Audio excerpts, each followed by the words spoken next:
let's dig into it. Hi, Dr. Let's Williams. How do are you? it. I'm good. How are you? Good, good. And today we're going to be talking about testosterone, and I'm excited to interview you on this because you're the person that I go to when I have questions about testosterone replacement therapy or just testosterone in general. Yes. One of And my when all-time you, favorite topics. yeah, and when you came to start working with us at Modern Med, you were doing a lot of men's health. Yes, absolutely.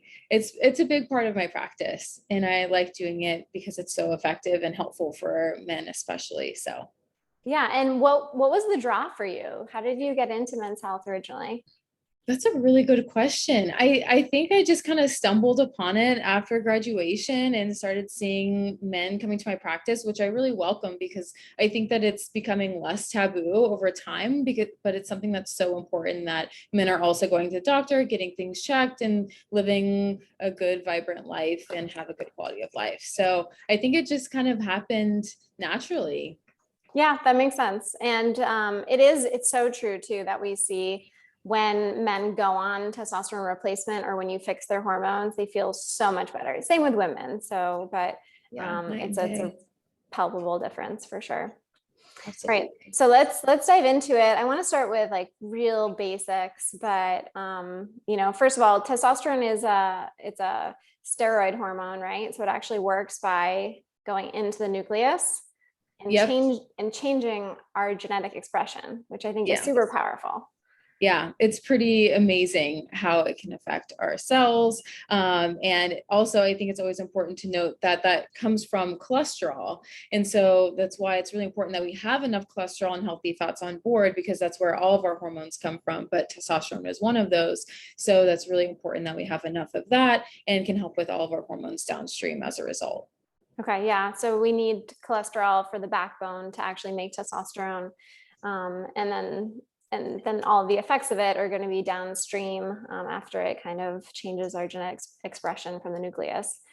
And tell me, like, so people know, like, what does testosterone actually do? And sometimes it's easier to answer as like, what are signs of low testosterone if it's not optimal?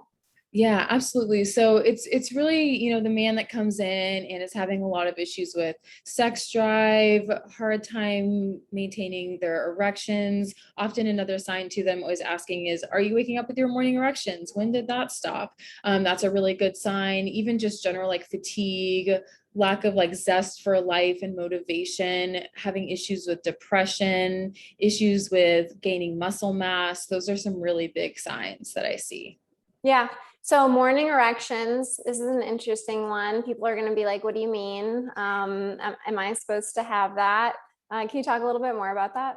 Yeah, absolutely. So testosterone is in a diurnal pattern. So it should be highest at the beginning of the day. So when you wake up, ideally, if you have enough of those testosterone stores, you should be waking up with a morning erection. And so if you're not, that could definitely be a sign that your hormones are imbalanced and you have low testosterone. Okay. That's a really good thing to know because I think that as men age, it becomes less common, right, for them to have morning erections. Yeah, Um, absolutely. Great sign of cardiovascular health with vasodilation too. So we can kind of like indicate heart health from morning erections as well. Yep. Yeah, absolutely. Cool. Yeah, that's a really big thing that testosterone is also important for beyond just how you are feeling. We also see in the research that it's also important that we have optimal testosterone for preventing a lot of diseases. So, cardiovascular disease is one of them, diabetes is another one, stroke, dementia, because it's so important for our cognitive health. So, it also prevents osteoporosis. So, there's a lot of things that's important for that we might not even realize that it's important for preventing. Yeah. I feel like when people talk about testosterone replacement, sometimes they even say, like, is it bad for your heart? Do you have any comments on that? I really think that it's important to do testosterone replacement and look at your testosterone and how everything looks together. Yeah. So, if there's too high of testosterone, yes, that can also be detrimental. And especially if it's converting to too much estrogen or DHT, which I'm sure we'll talk about more. But I think that that's really where that comes from. If we have an optimal testosterone and everything else is in place, our inflammation isn't super high, then it's actually very beneficial for our heart health. Yeah. And at Modern Med, we're really adamant on we're not pushing people super physiologically. What does that even mean? What does it mean to push people super physiologically? Yeah. And So people can really, push the testosterone replacement and get their testosterone like the 1400s, 1600s. That's really more than we actually need. And so there can be a lot of detriment that happens with that. Usually issues with like more aggression, acne, hair loss, hair growth in places you don't want it so much, issues with testicle atrophy, things like that. yeah. Okay. And so when we talk about super physiological, we're just talking about like getting men into a good, healthy range for where they're at in life, and so that they feel better in symptom reduction and disease reduction. Yep, exactly. And so let's talk about like why would a man's testosterone be low? I actually just posted a stat on Instagram if you're looking at my stories, but 39% of men under the age of 45 have low testosterone levels, which is insane. Under the age Yep. of 45 too. It's not under the age of like 80 or something Yeah. like that, or over the age of 45, sorry. So Yeah. Yeah. 39% of men over the age of 45 have low testosterone, No. which, I mean, that bar is so low. It's like we're seeing testosterone decrease. Sometimes we see men in their 20s and 30s come in with testosterones in the 200s. So what's going on here? Yeah, great question. So, there is a natural decline that starts to happen in males around the age of 30. It will naturally decline by about 1% every year. So if you add up over 10 years, that's about a 100-point decrease. So some of that is natural, but we're also seeing that if we're being more proactive about our health and have a lot of our foundations of health in place, that doesn't necessarily have to be the case. Yeah. And like you said, that's such an important statistic. We're getting close to almost half of men after 45 have low testosterone. And like you mentioned, the low testosterone cap has continued to even decrease from where it used to be. So low testosterone used to be more like 350. Now on a lab range, it's 250, which is still not even optimal, but it's pretty crazy to see. So what I really see in practice are looking at the foundations that can cause low testosterone. So high stress is of course a big one with anything. So high stress will promote higher cortisol, and high cortisol will decrease testosterone. That's a really big one. So we always want to work with stress management. We want to make sure that you have a good healthy diet and have all the nutrients that you need for proper testosterone metabolism. Zinc is a big one. Vitamin D is also really important for enhancing testosterone levels. Your omegas, healthy fats, really important too. Okay.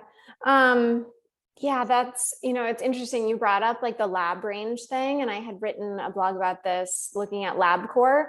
Yeah. LabCorp actually, I don't know when it was. I don't know if you remember, it was like 10 years. I think within the last 10 years, they reduced the lower end range of testosterone from, like you said, like 360 or something down to 260. Yep. And they reduced the higher end range, which used to be around, I think it was like almost 1200, and now is down to like 916. Yeah. And so instead of saying, hey, we have a really sick population of people that have low testosterone, they said, we're just going to make it so more people are in the normal range, and we're going to get more of those like not super healthy people to be normal. Exactly. And I think they qualify it as non-obese men, which means that they're clearly putting overweight men into this normal range. And we know that weight has an effect on testosterone levels, or I should say body fat has an effect on testosterone levels. Yeah, absolutely. It really is unfortunate that we're just kind of changing that range so more people fit into it, but not really asking the questions of, well, why is this and how can we change this? People aren't feeling well. So you're spot on. I think they changed it in 2017, and then in 2020 they changed it again. So I think the current lab range with most labs is 250 to 827. Wow. Which ideal, just to jump to that, ideal Yeah. testosterone in my eyes is really for a total testosterone level 600 to 1200. So you're falling out of that very easily with their normal lab range. Yeah. Yeah. Yeah. 100%. Wow, I can't believe they decreased it again. I'm not surprised, but that's not good. Can you talk about, let's talk about body composition as one of the causes. So when men have insulin resistance or, just too much body fat on them, then they can have lower testosterone levels too, right? Yep. And the reason that happens is that body fat increases aromatization. So that's essentially where testosterone will increase to estrogen or convert to estrogen, I should say. So then if you have higher body fat, then that increases estrogen, that further enhances the cycle of insulin and blood sugar dysregulation and causes more weight gain. So unfortunately, we have to see, we want to work on weight loss, but also support that person too. Sometimes it's giving testosterone as well to enhance that weight loss too. But that's a really important piece that we're seeing with obesity and metabolic syndrome is that we're further decreasing the testosterone, increasing the estrogen. So Yeah, yeah. I always have this conversation with men before I prescribe, and that is if you're not lifting weights, and you can, obviously, like there's exceptions and things like that, but if you are able and you're not lifting weights, I actually won't prescribe to begin with because it can feed forward the cycle of aromatization in my mind. And if they're lifting weights, then you can increase lean body mass, muscle mass, I mean, and then you're going to use the testosterone to build more muscle mass and decrease fat mass. And so it becomes a positive feed forward cycle. But the actual fat mass itself becomes the culprit where it's making it so that testosterone is going to estrogen, you were saying. And so yep. that becomes like its own cycle. So sometimes you do need to stop it and use the testosterone to help. Sometimes, I mean, it's always evaluating the patient themselves, benefit versus risk and where they're at. But sometimes people need that extra boost to even be able to work out and do the weightlifting. Yeah. But I think that resistance training, weightlifting is really one of the most important things that we can do for our testosterone, Yeah, men and women. Men and women, 100%. Yeah. Great. Let's talk about labs. So when a man comes into your clinic and they want to run labs to see how their health is doing, what are the important runs around testosterone? Yes, there is a lot that I recommend getting as a baseline. I think that it's really important to look at the whole picture so that we can see what is really happening with your hormone metabolism and not just giving TRT, which is testosterone replacement therapy, right off the bat. So of course you want to look at the basic things like look at your blood count, look at your metabolic panel, make sure your kidneys and organs, liver working well. Lipids, like I said, too, make sure you have enough cholesterol to begin with. And then of course we're looking at your free and total testosterone levels. Free is what's circulating and active, and then total is pretty much adding up your bound and unbound testosterone. So we want to look at both of those. We also want to look at your estrogen. So like we were kind of mentioning, if your estrogen is high baseline, then we really want to work more on weight loss and decreasing your estrogen before we would start testosterone. So there's a lot of ways we can do that, making sure you have enough fiber and cruciferous vegetables in your diet, making sure that you're avoiding different toxins that can promote estrogen, pooping regularly, all those good things. So that's a really important one to check. Another one that's always really important to check too is your LH and FSH. So that's your luteinizing hormone and your follicular stimulating hormone. Those are two of the hormones that come from your brain to signal to your testes to secrete the testosterone. So that helps us differentiate what's really at the cause of why your testosterone is low. So we can have like primary testosterone deficiency or primary hypogonadism. And so that's when with aging, that your testes will stop secreting the testosterone themselves, but your brain signaling is still working. So we'll often see that your LH or FSH are high. The other side of that is what we call secondary, which is if those are normal, but your testosterone is still low. That can sometimes be seen with like pituitary tumors, high prolactin, which is why we also check prolactin. Also sometimes with metabolic syndrome as well. Yep. Okay. Yeah. So you want to do that full panel. Does it matter when you do it for men? Yep. So I always like to check it in the morning, ideally before 10 in the morning, because like I mentioned before, testosterone should be peaking and highest at the beginning of the day. So we want to catch that point. So that's really important time to check. And there's so many other labs that we check too. Another big one that's really important is your SHBG. So that's your protein that will bind up your testosterone and make it inactive. So we want to see if that's part of the dysregulation that's occurring. Also very common with aging. So there's a lot of different ones we want to look at. Yeah, great.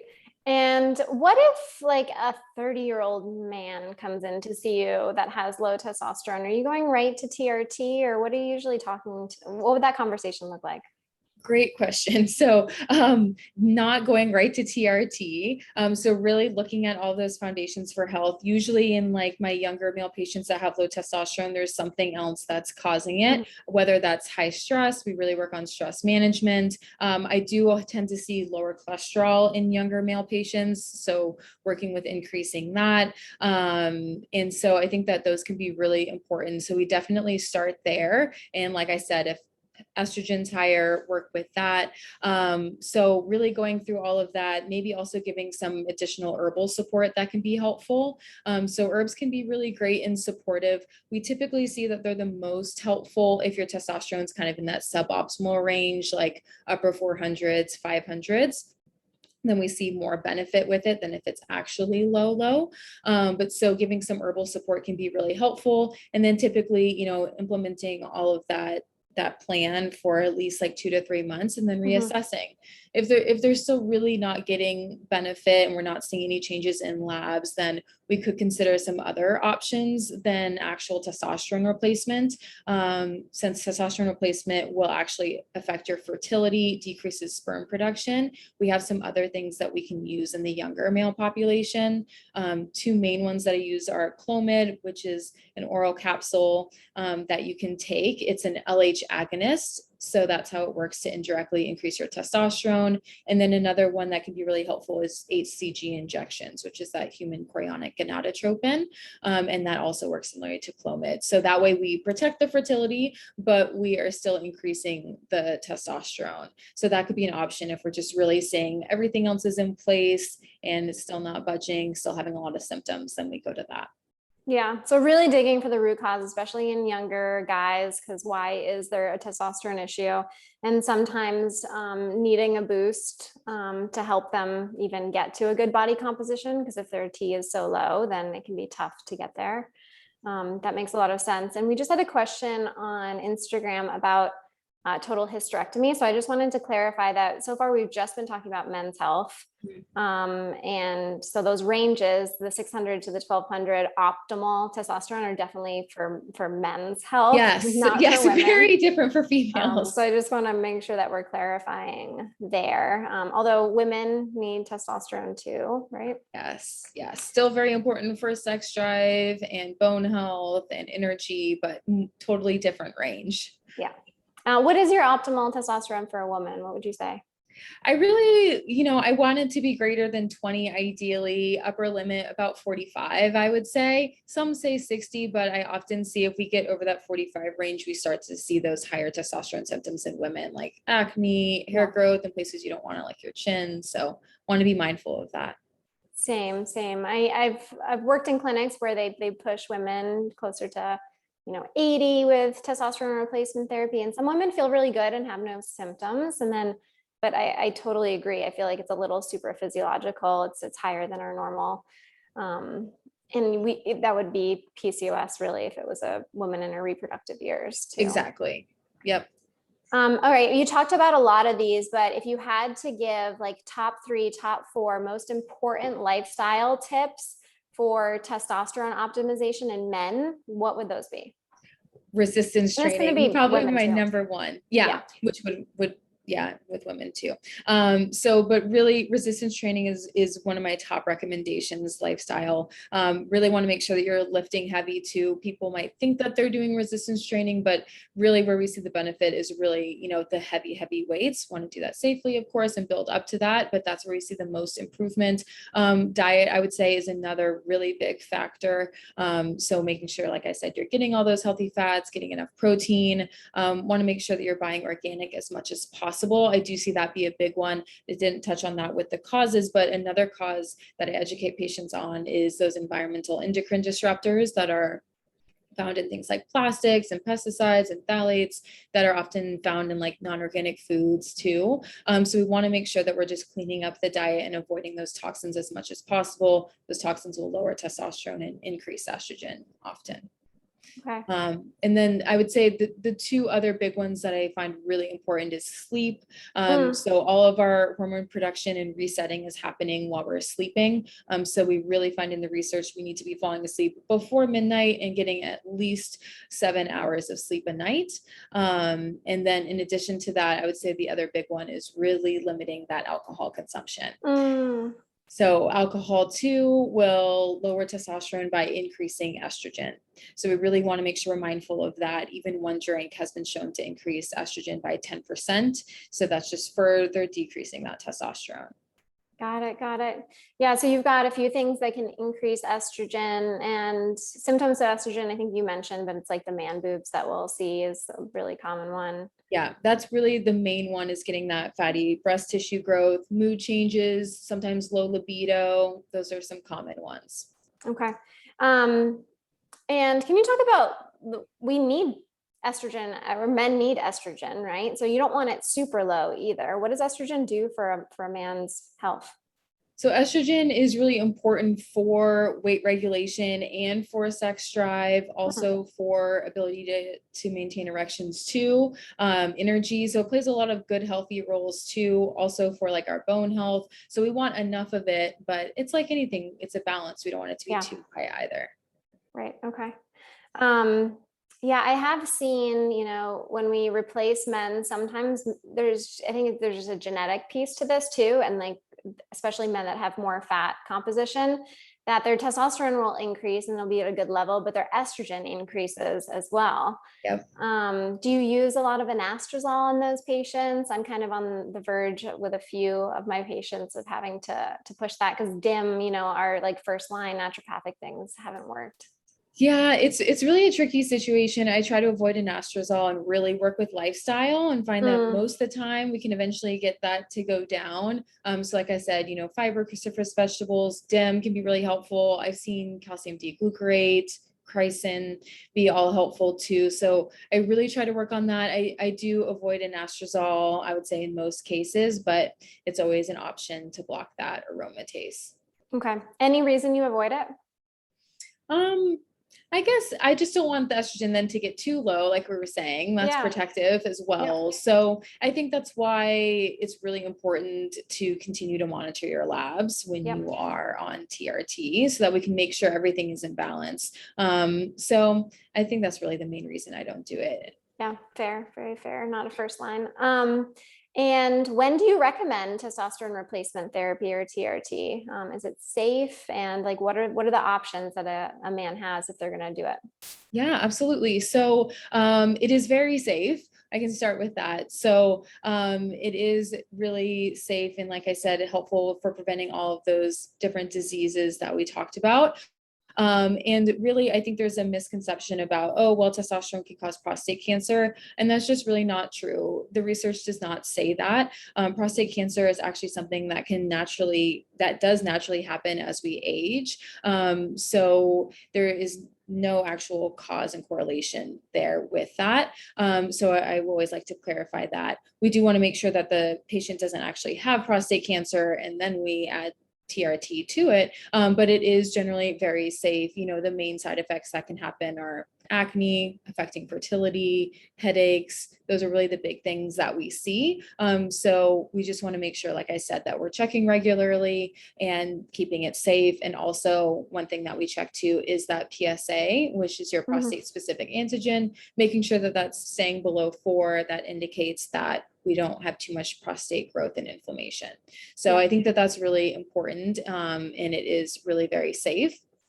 And so the main types that I utilize in practice are really the topical cream gel that you put on daily. I do see with that a lot of men don't really absorb it as well. And we don't really quite get the effectiveness and improvement with symptoms. So typically injections is really my go-to. Those are something that you usually do like once or twice a week intramuscularly, and they're very, very effective. And you do tend to see see less of that aromatization, so less of that conversion from testosterone to estrogen when you do the injections. Yeah. Yeah. And I see the same thing. The cream it's easy, but it doesn't always get the results that people are looking for. Yeah. And increased aromatization, I think, is more likely with the cream as well. Mhm. And so you're going injections this time. Pellets? Are you a fan of pellets? So it's not something that I'm trained in. Mhm. So I don't do pellets, and I'm usually not a fan of pellets either. The thing with that is that you're getting, this minor surgery, you're getting the pellets injected, and then you have that dosage for 3 to 4 months. So if you undershoot or overshoot at all, you're stuck with that for months. So I've seen people have more side effects with those, and I think that it's better to do something that's more stable and consistent, that we have more control over. Okay. Yeah, I totally agree. Once you have a set dosage, then it can be like a nice alternative Yeah, for some people. Yeah. absolutely. I see the ease in it of only having to go in Yeah. 3 to 4 months and not having to worry about it. Yeah. Somebody is asking what is most common for, people that go through testosterone replacement that say like the biggest benefit is to them. Like, what are they coming back and saying, oh my God, this has changed the most for me? I mean, honestly, it's usually all across the board. They're like, I feel normal again. I feel great. Mm, I am gaining muscle mass. I'm having great sex. mhm. I have so much energy and motivation and just overall drive. So it's hard to kind of pinpoint just one, but I would say overall vitality is the word that Vitality. comes to mind. Yeah. Yeah. I totally agree with that. What things haven't we talked about that are important for us to cover? We've covered a lot. Yeah, I think one question that I get a lot is, okay, well, if I start TRT, am I on it forever? Yeah. Um, and so the question is that you don't have to be. I mean, sorry, the answer is that you don't have to be. I would say that typically most men feel so much better on it, and so Mhm. they do want to stay on it, and we just continue it long term because of all the benefits. But you can technically get off of it. They have shown in research that your testosterone will typically normalize about 3 to 4 months after stopping. So it is normal for you to regain your own testosterone production after, but it is one of those things that the longer we're on it and the older you get, the less likely that is to happen. So that's just always something important that I educate my patients on, to where we're at, and it might be something that is lifelong. You might want it to be lifelong. Yeah. Another reason that you don't start young men on it right away, especially Absolutely. just because the longer that you're on it, the more likely you'll have to stay on it, and the fertility issues too. Yeah. Yeah, absolutely. Great. This was really helpful. Where can people schedule an appointment to talk to you one-on-one?